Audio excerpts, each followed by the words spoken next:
All right, well, I would like to start by taking a little memory journey. And what I would like for you to do is, will you think about a teacher who held significant impact in your life? Think about how they made you feel, how they brought out the best in you, how maybe they made a seat at the table for you when you struggled to know where your place was. We think about that person and just hold them in your heart for a little bit. Do you have that person in your minds? Yeah. Now I want this to settle in. If you choose to become a teacher, at some point a student will be asked that same question, but your image will appear in their minds. How you made them feel, how you brought out the best in them, how you made a seat at the table for them. And I can't think of any other profession quite like this one, right? Where people think about us and hold us in their hearts years, even decades down the road. We all know the power that one teacher can have, and we each strive to be that one teacher. We didn't become teachers to save the world. We became teachers because the world deserves people who will take care of each other. As a bicultural immigrant and the daughter of medical missionaries, I had lived in 4 different countries by the time I was 16 years old. Moving from continent to continent, I often struggled to know where my place at the table was, right? I wanted so desperately to belong that I compensated by fitting in.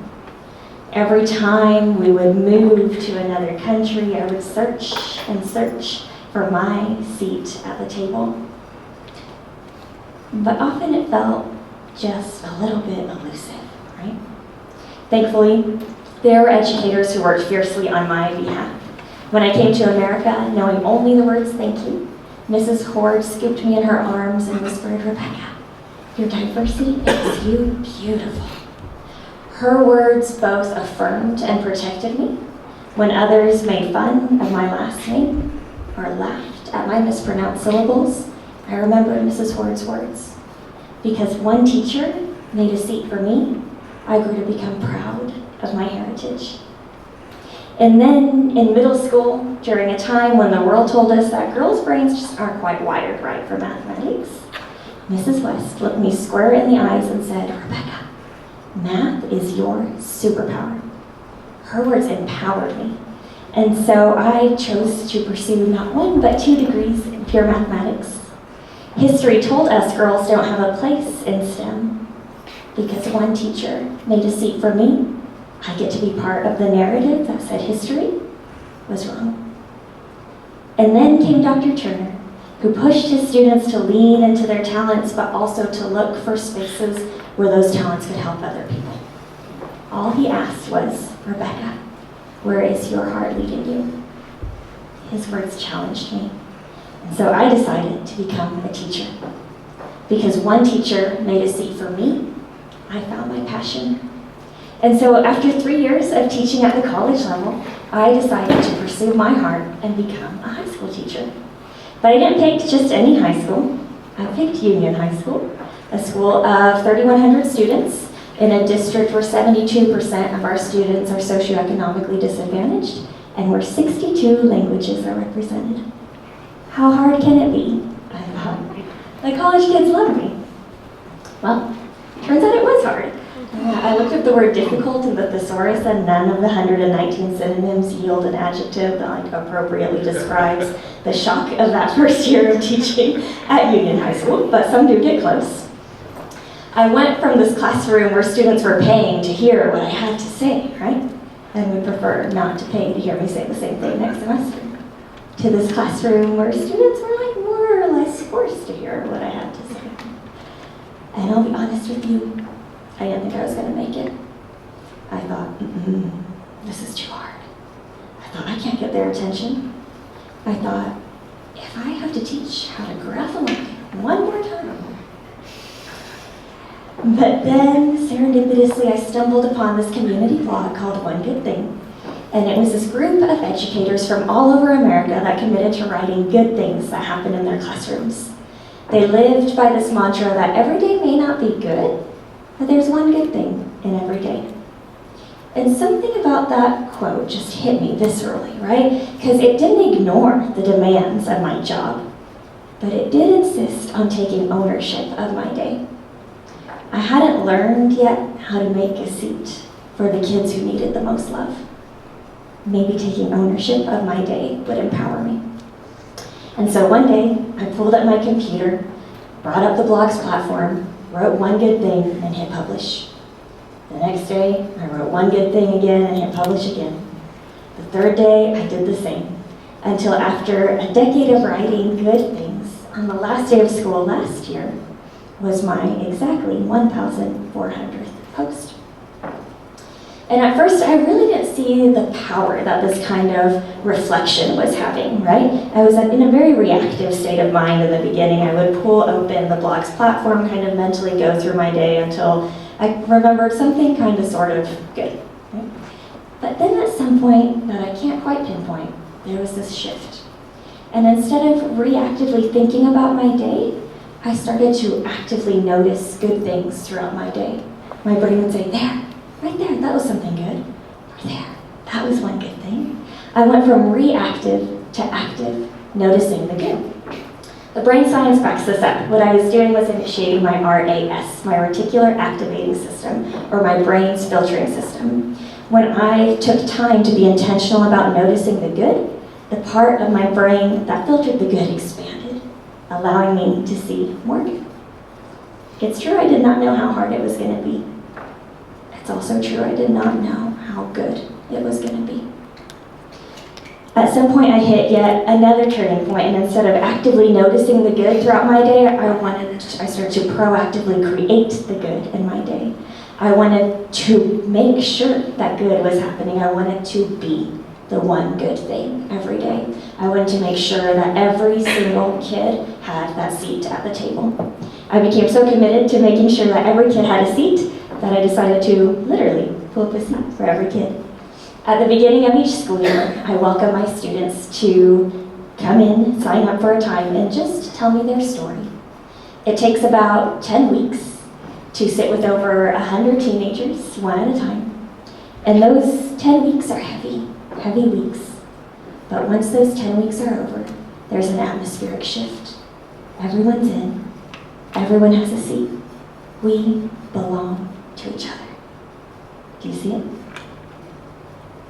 Reactive to active to proactive, all because of one blog post, one seat at a time, one good thing.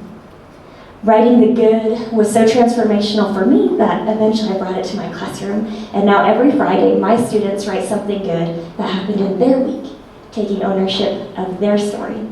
Many students, and this is Anna, have continued this practice beyond graduation because it is that impactful for them. This is Anna after she wrote her 1,000th good thing. As I continued to write, it's not that I ignored the bad, but it's that I decided to take the reins. I wanted to make sure that I closed my day with goodness. And as I wrote, and if you look at some of these stories, most things are not big things. They're small, everyday moments that I chose to assign meaning to, right? The more I wrote, the more I realized I love who I am when I'm in the classroom. I realize my students bring out the best in me. I've taught remedial math classes through AP Calculus. I've taught kids who are linguistically gifted and new to the country, kids who are born and raised in Tulsa, Oklahoma. I have kids who are now in Ivy League colleges and kids who are now in prison. But you know what? They are all my kids. They were all searching for their seat at the table, and no matter their story, I hope they found one in room 2704 of Union High School. These are each of their fingerprints over the last 3 school years, a continual visual reminder for me, and hopefully for them, that they leave both a literal and figurative mark in my classroom and in my heart. It's easy to focus on what's wrong, right? If we're not careful, we'll start to form a downward spiral. But gratitude jolts us. Gratitude wakes us up from that spiral. Gratitude gave me eyes to see what I was missing before. Gratitude helped me to practice true joy. And here's what I learned. Joy is not binary. Joy is not the opposite of sadness. Joy can hold it all. It can hold the beauty and the sorrow of each story. It can hold the wins and the losses. Joy can sit with both grief and triumph that in the end says, I'm here. I'm not going anywhere, and I will share my calm and my peace until you feel it too. Joy is why we look for the good in each day. Joy, as Gary Hogan says, is the oxygen of doing hard things. And there are hard things we have to tackle in this profession. Stories that both break and mend our hearts. And the stories we hold are far from binary as well. Like the hands that place these beautiful flowers on my desk, and thanks for helping him finally finish his high school diploma, are the same hands that 2 years later decided to pull a trigger and take another man's life. The hands that laid his mother to rest are the same hands that pulled a viola from its case and played for good before thanking me for being a mother figure in his life. The hands that contemplated taking her own life are the same hands that penned these words, "You brighten my morning regardless of how the rest of my life is going." Stories soften us, right? Stories empower us to elevate student voice. When we learn our students' stories, we make sure that each of them has a seat. Learning stories is about adding value and dignity. When we hold space for our students' stories, we're able to elevate their rich and complex voices. But as teachers, we hold so very much. And particularly after the pandemic, we have so much healing to do. The good news is, the science is clear. Connection is how we heal. So connect. Connect to your students. Building relationships is not a classroom management technique. Viewing it that way is akin to searching for a symptom, right? You're trying to figure out the symptom as opposed to searching for healing. You and I, we operate at our best when we are connected on a human level. What a gift to be in a profession that allows us to offer that connection to others and to experience that connection ourselves. When we choose connection, grace permeates. When we learn our students' stories, we'll find ourselves saying, he's not lazy. He's putting his head down because he's had to sleep in his car all week. Or, she's not defiant. She cheated on that test because if she doesn't bring home an A, she'll suffer the wrath of her father. Or they're not bad. They're throwing that tantrum because this is their third school in 3 months. Connection does not make excuses, but connection does make room. Connection helps us to choose to be effective over being right. Connection makes sure that every single kid has a seat. My one good thing blog posts have now have gone beyond the four walls of my classroom. As Oklahoma Teacher of the Year, I've been privileged to launch a passion project called Teachers of Oklahoma. And after writing 1,400 posts and listening to hundreds of stories, I've committed to finding teachers in each of our 77 counties who serve our 700,000 public school students and writing about the good that happens in their classrooms. I've logged over 20,000 miles driving around our beautiful state, going to these teachers' classrooms, watching them in their natural habitat of their classrooms, learning their stories and leaning into their work. Then I write about the good that I see in their classrooms and hit publish. It wasn't until after we launched the campaign that I realized the thread of the sevens. As a mathematician, I can't help but sense a perhaps divine nod that this work matters, right? It's no secret that it's hard to be a teacher. But anything worth doing is going to require some effort, right? But because of that, I think it's so important that we are loud and proud about the good and beautiful work that is happening inside our classrooms. Over the last 3 months, these teachers' stories have reached over 100,000 people. One good thing. My goal is to use my little spotlight for the year to shine a light on one teacher at a time, to make sure that there's a seat for each of them. But just like my teachers and colleagues have made me who I am, so these teachers have become a piece of me. They become a part of who I am that I continue to carry. I think about Ebony's words as she challenged me with saying that every kid in her school is hers, not just those on her roster. Kyle inspired me to advocate for more rhythm and music in the classroom to help our students self-regulate. And then there's Lauren Green's daily affirmations. Every day, her second graders repeat after her, "I am loved, I am unique, Mrs. Green believes in me." So, how will you take the reins? How will you practice joy? How will you be the one good thing? Do not underestimate the power of one. Do not underestimate the power that one teacher committed to one act of joy every day can accomplish. If we increase by just 1% every day, here's what the math tells us. It's gonna feel real slow at first. It feels actually like we're not growing at all. But if we keep at it, and keep at it, we find we're actually growing exponentially. In calculus, we say this function has both first and second derivatives that are positive. The first derivative is positive because this function is increasing, right? We're going up. But the second is positive as well because the first derivative, these slopes, also increasing. In other words, not only are we increasing, we're increasing at an increasing rate. So, collectively, how will we choose to be the one good thing? Own your story. How you choose to teach is going to be as unique as your fingerprint, and it's exactly what our kids need. Once we own our story, we're empowered to share our story. I'm encouraging you that the next time someone asks you what you do for a living or what you want to do for a living, speak to the parts of the classroom that you hold dear and that you love, while still explaining the important work that needs to be done. How we talk about teaching matters. How we talk about our students and our peers matters. How we talk about our administrators and our colleagues matters. Own your story.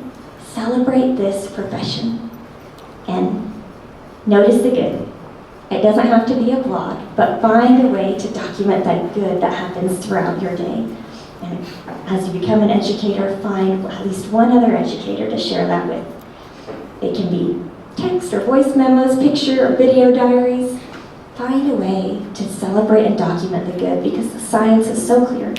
When we are intentional about noticing the good becomes better. And we exponentiate. You know I had to throw a little bit more math at you, right?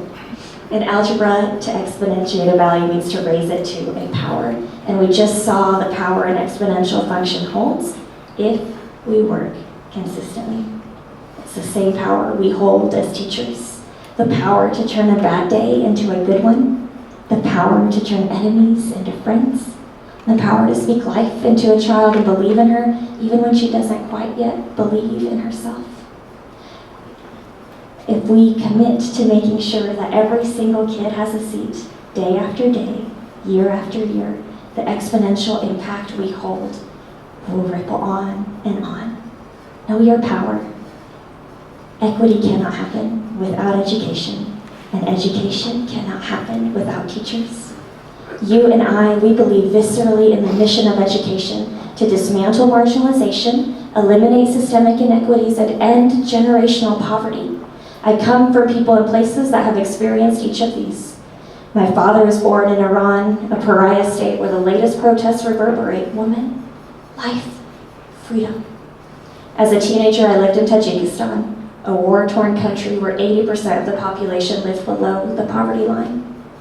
And where my family and I have chosen to lay our roots, Tulsa, Oklahoma, is the home of the Tulsa Race Massacre, a city marred both by past and current injustices.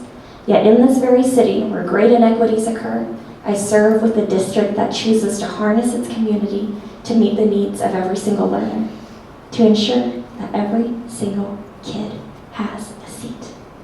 Teachers, you hold our democracy, a kind of freedom not afforded to every child on this earth. And regardless of our governing structure, we know education equates with freedom. As an Iranian-American woman, I stand acutely aware that liberty for us all is no guarantee, but rather it's a product of a nation's people insisting we belong to each other. Teachers and future teachers, you are the ones carrying that banner.